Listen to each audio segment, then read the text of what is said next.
So I all invite us to contemplate more your territory, your environment, because the territory speaks to us through all the different elements and species.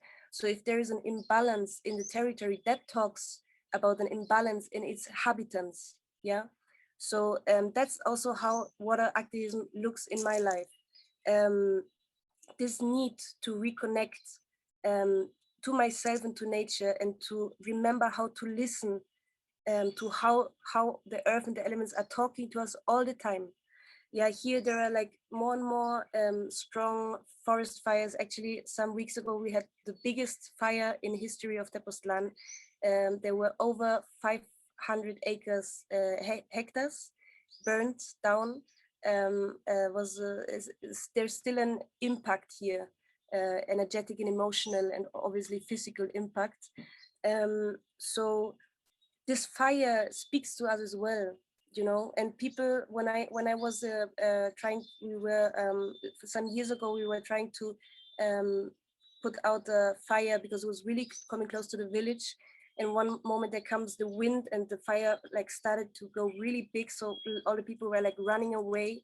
And I just, in a moment, I was like hypnotized, and I was just looking at the people, how they were running away and trying to put out the fire, and really scared. And I just had a vision of how before the people, they just talked with the fire. They just sang to the fire, sing to the fire. They just put offerings, listen to the fire. So they could, yeah, like, because it's an alliance we have with these elements. Now we have a relation with them, how Deborah said.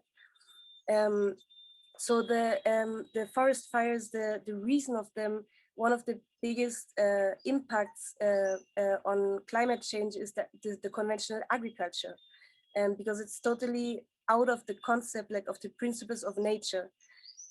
So, and that's again an analogy of the society, because conventional agriculture is based on competence. Yeah, it's like a war, because you're trying to, they call it the green deserts, the monoculture. So they planting just one species, and it's green, but it's like a desert because there's just one species. And when you look around in nature, it's biodiverse. There is no single organism of like a forest or jungle where there's just one species. So this competence is just so, I mean, I think we all have lived it or living it in our daily life, with our relations with maybe the people we most love, and they inspire us. But in the case of letting us inspire and be happy for the exits of other people, the growth of other people, we feel that competence and like that jealousy and all these kind of things, you know.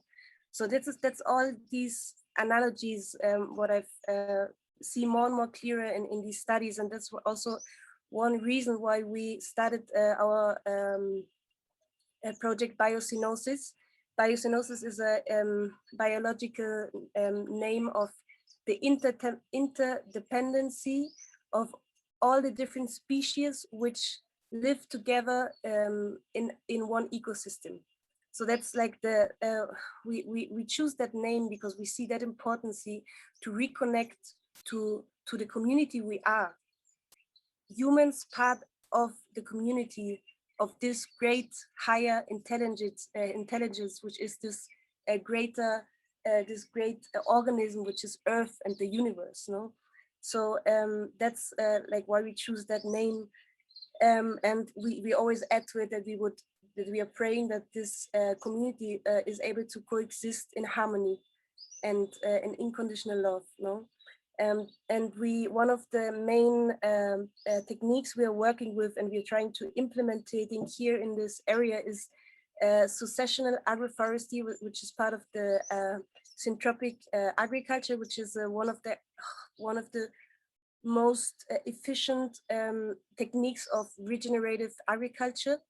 It's just, for me, it's just a coming back to the ancient ways and to the simple ways of life. There's the Swiss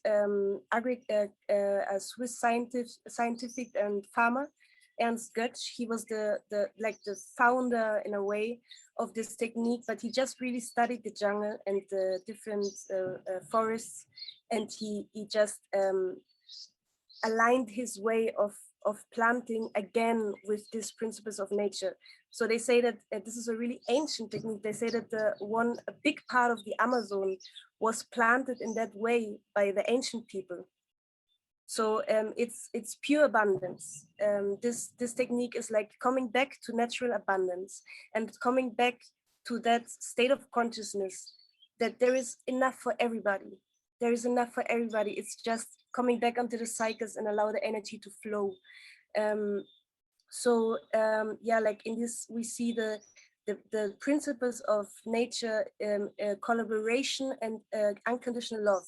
Yeah, because when you see a forest, there is this collaboration going on in between all the species, and there is this unconditional love, because when there is a huge tree in the Amazon, for example, like a samauma, as my Brazilian friend and partner of the project always tells, like when he dies and he offers himself, the jungle is not sad. The jungle is celebrating and honoring and grateful, because this Samauma offers his life hundreds of years, and he's giving all of that material, organic material, so that so many new species can continue in this process of life in the cycles. So every species has its function. So also what we try to like promote and inspire is to we as humans be able to reconnect and remember our function in this ecosystem, in this universe. It's like really close to the purpose, even if there can be like more specific, like personal purposes of each soul of each person, but there is a greater purpose, a collective purpose, which is this purpose of evolution, you know? So it's okay that we, like, I think this dissension, it's just part of evolution. Sometimes we need the chaos to see how to like manifestate the divine order again, no? So yeah, that's the part of biocenosis. To really, like, our slogan is plant or seed water, cultivate community, and harvest solutions. Because these, like, we are facing like this problem of agriculture, of farmers with this conventional agriculture, that more and more young people, they don't want to do agriculture anymore, because it's not really giving them so they can live, because they need to buy the chemicals, and then the seeds, when they are like manipulated genetically, they don't, the seeds what you harvest, they can't grow anymore, because they manipulated the genetic information, which is like the DNA, which one of the most important resources we have in this universe. So it's crazy for me. It's just crazy how we thought that it's a good idea to manipulate the information, the essence of the seeds, which is just perfect as it is. It's just pure wisdom. It's just pure life, pure information, pure knowledge. So so they need, every year they need to buy new seeds, and so they don't have a lot of income. So when we would be able to do more agriculture of this type, it's pure reforestation. And it's not only reforestation, it's regeneration, and it's planting the forest, which gives us all the food we need for all the realms. It's not only for the humans, for all the realms. And the trees and the microorganisms, like a healthy soil, like there is no, I mean, they say that there is no poor soil. It's just a matter of there are other species moving the nutrition. So in all this life in the soil and the trees, they call the water, they call the rain, together with the birds, they call the rain, and then all the life in the soil, they allow to be able to maintain the water. Because when the earth is degenerated and there are no roots, the water just flows away. No, so it's like really important for the springs, so that they can have water again, to reforestate and to regenerate the earth. Because it's really possible. Like since some years, when I saw all that issues, and I got more, I was sometimes like really desperate, because I was like, it's just too big. Like what could I do? It's just too big, no? So when I got to know agroforestry, I was crying and crying and crying of happiness and of gratefulness, because I felt that like it's just such a real solution to face our crisis, which we are going through in a social and a environmental and an economic way. Because when you do that agriculture, and even you don't need to do it in your own space, but like just diving into it, it's just like a just like a restructuring of your mind, of your emotions, of your whole belief structure system, of your conditionings, because you reconnect to the principles of nature. I really love it because sometimes it's hard to talk with people about certain medicines of the Amazon or of like certain ceremonies, because it's sometimes people feel they are not connected to that, no? So when you talk about this kind of agriculture, it's so spiritual, it's just pure spirit, and it's so logical, it's pure logic as well.